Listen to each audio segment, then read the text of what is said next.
Andito tayo ngayon sa may Happy Valley. Sa may Happy Valley Driving Test Center. Andito ako. Habang inaantay ko yung aking boss. Andito siya sa may Jockey Club. So nag-video ako dito sa mga nagpa-practice dito. Ang dami nila. Guys, dami nagpa-practice dito. So ito, tingnan natin sila. Yan. Yan. Nagpa-practice yan. Tapos meron din yung isa, yung Likin. Likin yung isa na yun. So ito, may mga L sa likod. Yan, nagpa-practice yung mga yan. Ayan, yung mga malapit na mag-exam, dito kayo magpa-schedule sa may Happy Valley, Outtern Road. Sabi niya, matanda yung instructor niya, babae yung nagdadrive. So madali lang dito guys sa may Happy Valley. Ayan, katabi lang ito ng ng Old Jockey Club. Ayan, marami yan, Likin na yan. Ayan. Kalbo yung driver, yung instructor niya.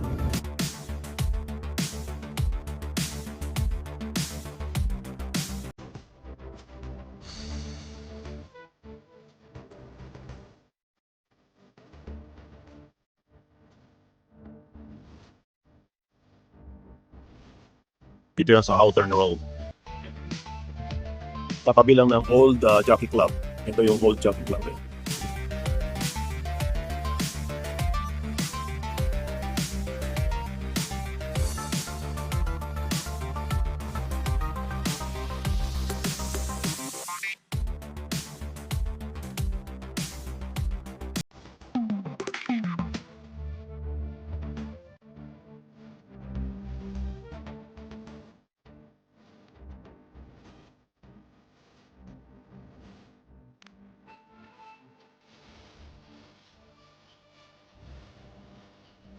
Instructor guys, yung matanda na yan, tinuturuan niya yung estudyante niya. Yan, yan.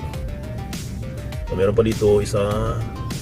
Ayan, so dami guys, sunod-sunod sila dito kasi madali, puro matatanda yung mga instructor nila. Mas magagaling magturo yung mga matatanda.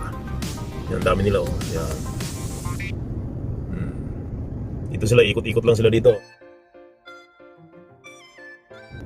Yan. Ito pa yung isa. Maliliit lang yan guys. Meron pa isa ito. Yan. Diba?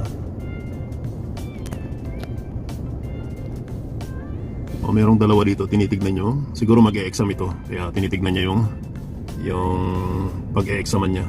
Diyan kasi yung pag-e-examan ng Part B and Part C.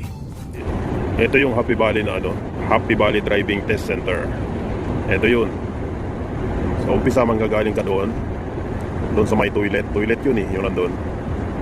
Tapos pupunta ka rito dito. Ayan, manggagaling ka doon sa may toilet na yun. Tapos dito ka dito sa banda rito. Ayan Ayan, may guhit na dilaw. Kailangan gumilid ka dyan sa may guhit na puti. Gumilid ka dyan. Tapos pag nakita mo yung dilaw na guhit, hihinto ka dyan. Tapos signal ka ng right side. Tapos todo kabig yung manibela. Todo kabig yan habang umaabante. And then reverse, signal ka ng hazard habang nagre-reverse ka. Ayan, pagka reverse mo, abante ka ulit. Signal ka ulit ng right side habang umaabante. Tapos ayan, hanggang doon sa may cones na yon. Pagdating sa cones na yon, aatras ka. Paparking ka na sa reverse parking dito. Ayan, dyan ka na atras. Dyan ka magre-reverse parking. Dali. Ayan. Dyan ka magre-reverse parking. Ayan. Pagtapat ng doon sa may cones na yon, kabig ka na ng todo. Papunta doon sa slot na yan. Yan, sa loob ng slot na yan. So pagtapat ng gulong mo sa likod doon sa guhit na puti, diretso mo na yung manibela. Diretso. Yan, atras. Yan. Kailangan wag sasagi sa mga lines, sa mga guhit. Pag napasok ka na dyan, lalabas ka ulit doon sa may na yon, sa may arrow na yon. Sundan mo yung arrow, aakyat ka na doon sa may uphill. Ayan. Ito yung uphill. Ayan, aakyat ka dyan. Tapos pagdating sa puting guhit na yan, may cones na yan, i-stop ka dyan. Kailangan wag aatras yung sasakyan mo. Ayan. Ayan, pagka tapos na, papasok ka doon sa office na yon. Ayan, doon sa loob, papasok ka doon. Ibibigay sa'yo yung test paper kung pasado ka o hindi. Ayan, pasok ka doon sa loob na yon, sa opisina ng Transport Department.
So yun lang guys.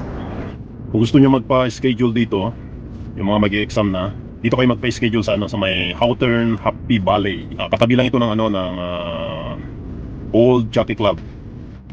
So yun guys, sa mga mag-exam ng Part B and Part C actual driving, dito kayo magpa-schedule sa may Happy Valley. Mas madali dito guys. Mas maganda dito rin kayo mag-practice para ma-familiarize nyo yung kalsada, kung saan dadaan. Yung examiner kasi magtuturo sa'yo kung saan ka liliko o saan ka papasok. So kailangan ma-familiarize mo yung kalsada dito kung gusto mong magpa-schedule dito ng exam. So yun naman guys, maraming salamat sa inyong panonood. Kung nagustuhan nyo aking video, please don't forget to like and subscribe to my YouTube channel, Kuya D.